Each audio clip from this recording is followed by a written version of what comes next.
मीर जाफर नवाब of Bengal Siraj-ud-Daulah की 50,000 फौज लेके बंगाल की सरहद पर खड़ा। सामने अंग्रेजों का जनरल रॉबर्ट क्लाइव सिर्फ 3,000 फौज लेके खड़ा है। जंग शुरू होती है लेकिन मीर जाफर तकरीबन आधी फौज लेके जंग के मैदान में उतरता ही नहीं, क्योंकि जंग शुरू होने से पहले अंग्रेजों के जनरल रॉबर्ट क्लाइव ने मीर जाफर को नवाबी की लालच और रिश्वत दी।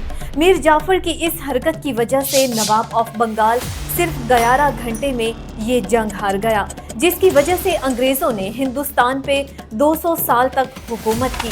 असल में मीर जाफर बचपन से ही नवाब बनना चाहता था और उसको पाने के लिए वो किसी हद तक भी जा सकता था, तो उसने जवानी में ही बंगाल अली वर्दी खान की फौज ज्वाइन की और कुछ ही वक्त में नवाब ने उनको अपना आर्मी चीफ बना दिया और अपनी बहन की शादी उससे करा दी।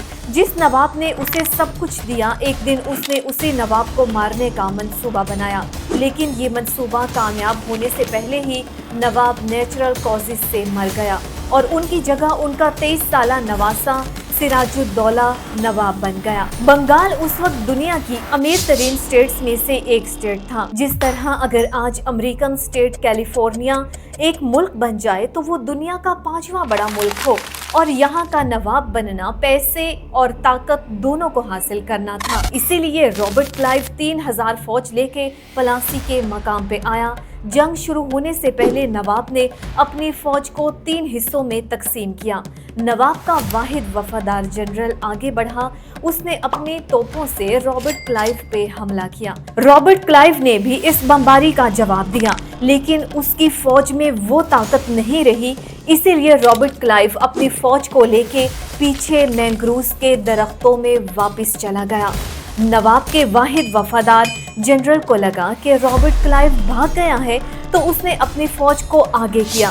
जैसे ही आगे किया, रॉबर्ट क्लाइव की फौज ने उस पे बमबारी की, जिसकी वजह से नवाब का वाहिद वफादार जनरल शहीद हो गया और उसकी फौज को भारी नुकसान उठाना पड़ा। अब नवाब के पास 2 और ग्रुप्स रह गए थे, जिनकी सरबराही मीर जाफर कर रहे थे।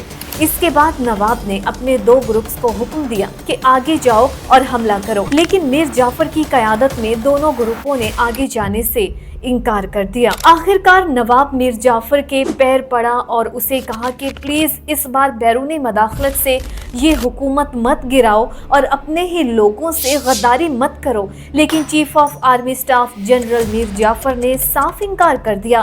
पास खड़े दूसरे ग्रुप के जनरल ने नवाब को भागने का मशवरा दिया। अब 23 साला नवाब के पास और कोई ऑप्शन नहीं था और उसे मजबूरन भागना पड़ा। नवाब के भागते मीर जाफर ने नवाब को जंजीरों में बंद करके गद्दार महल में रखा और 2 जुलाई 1757 को मीर जाफर ने उसको वेस्ट से पकड़कर घसीटते हुए अपने ही एक सिपाही के हाथों उनका सर काट के उधर फेंक दिया।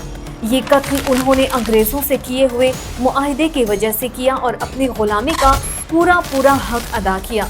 इस गद्दारी पे अंग्रेजों ने मीर जाफर को बंगाल का पपेट नवाब बना लिया और यही जंग जीतने के बाद अंग्रेज इतने मजबूत हुए कि उन्होंने 200 साल तक हिंदुस्तान पे हुकूमत की। लेकिन मीर जाफर में गद्दारी का कीड़ा था। उसने पहले अपने लोगों से गद्दारी करके अंग्रेजों का पपेट नवाब बना, बाद में अंग्रेजों के साथ गद्दारी करके वो डच का पपेट नवाब बना। लेकिन बहुत जल्द अंग्रेजों ने उसे हरा के हमेशा के लिए नवाबी से हटा दिया। गद्दारी, धोखेबाजी, सेल्फिशनेस और बेवफाई को लोग आज भी मीर जाफर के नाम से याद करते हैं। आज भी बंगाल में लोग उनके कब्र को नमक हराम देवड़ी कहते हैं। नवाब ऑफ बंगाल सिराजुद्दौला को लोग ग्रेटेस्ट फ्रीडम फाइटर के नाम से याद करते हैं, जबकि मीर जाफर को गद्दारी, बेवफाई और धोखेबाजी के नाम से याद करते हैं। अब आप समझेंगे तो ऐसी गद्दारी को कोई दोबारा हुकूमत कैसे दे सकते। लेकिन पाकिस्तान के पहले सदर,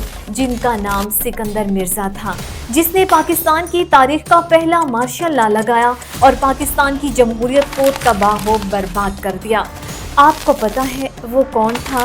वो उसी गद्दार मीर जाफर का नवासा था।